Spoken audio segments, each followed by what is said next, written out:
We talk a lot on this show about the swamp in Washington, D.C., but state government actually makes much more difference to your life. Running education, social services, transportation, economic development, you name it. And, unbelievably, it's even more corrupt than Congress. With local newspapers being killed off by the internet, there's much less scrutiny of the swampiness in state capitals. So this week, we're shining a much-needed spotlight. State-level corruption is tonight's Swamp Watch.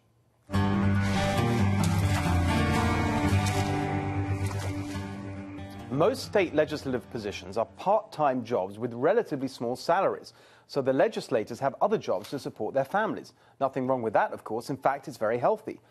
Until they pass laws that directly benefit their businesses. For example, Iowa State Senator Mark Chelgren runs a machine shop, a welding company, and a wheelchair parts plant. A recent change in Iowa's tax code spared those exact businesses from paying sales tax when buying certain supplies. Guess who was pushing that in the Iowa State Senate? None other than Mr. Chelgren himself. In Arizona, State Senator Steve Yarborough, up until just a few months ago, ran a school tuition organization that collects tax credit donations and then hands them out as private school tuition scholarships. What a helpful coincidence that he backed legislation to expand those very same tax credits. In Georgia, State Senator John Meadows is also an independent health insurance agent. He backed legislation to set a minimum commission for insurance agents like him. He even boasted that the measure was, quote, his idea. And in Hawaii, State Representative Sylvia Luke recently backed a bill that would have removed lifeguards' immunity from lawsuits.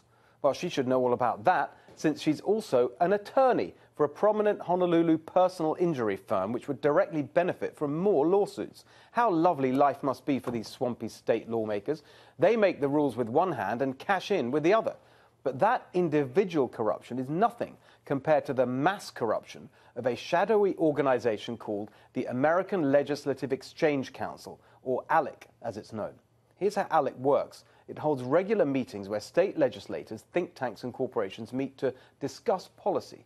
Those policy discussions produce so-called model legislation that is then adopted in state legislatures around the country. They literally just cut and paste the name of the state. Here's the outrageous part. State legislators' trips to ALEC meetings are often taken care of by its corporate members who pay between $3,000 and $25,000 to be there. They don't even try to hide the corruption. Through ALEC, big business literally buys the state legislation it wants. One set of identical energy bills was introduced in Oregon, New Mexico, and New Hampshire. The legislation benefited companies like ExxonMobil and Koch Industries, who paid to be at the ALEC meetings where the laws were written. ALEC was also behind legislation to stop whistleblowers exposing animal cruelty at farms tied to big agriculture companies.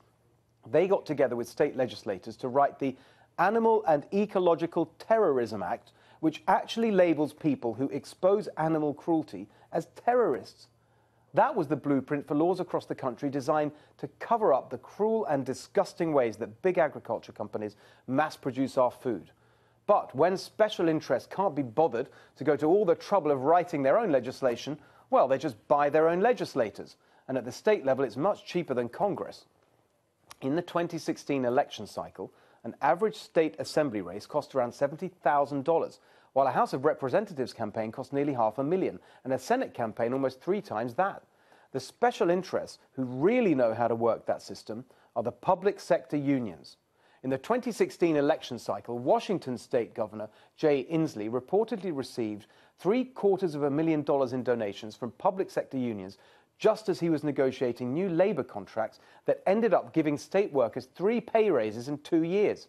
Former Illinois Governor Pat Quinn reportedly gave his state workers 15 separate raises between 2009 and 2014. Why so generous, Governor Quinn, especially at a time when your state was suffering a fiscal crisis? I wonder, could it have anything to do with the $11 million you got from the public sector unions? And right here in California, Governor Jerry Brown reportedly dished out a nice 5% raise for prison officers at a time when spending in other areas like schools was being cut. Nothing to do with the California Correctional Peace Officer Association's donations to the governor's 2014 re-election campaign, of course. But perhaps the king of state-level corruption is New York Democratic Governor and rumored 2020 presidential hopeful Andrew Cuomo. Right now, his close friend and former aide, Joseph Percoco, is in the middle of a corruption trial for allegedly taking more than $300,000 in pay-to-play bribes from companies seeking millions of dollars worth of business from the state. And just today, there are new reports of Governor Cuomo breaking his own ethics rules on campaign donations, rules that he once touted as an example of his determination to clean up New York state government. According to his website, quote, no state agency officer or employee or members of state public authority or other boards appointed by the governor may contribute to and or fundraise for Andrew Cuomo 2018. And yet, the New York Times found that 37 of Cuomo's appointees gave him $2.2 million, either directly or indirectly through their wives, other family members or business associates. And another $2.2 million was donated by these people before they were appointed. These appointments are to boards with immense power, giving out billions of dollars worth of contracts, grants, and tax breaks. Governor Cuomo is literally selling these public offices for campaign cash. If we're really going to drain the swamp, we can't stop at Washington, D.C. We've got to root out the corruption at every level of our government.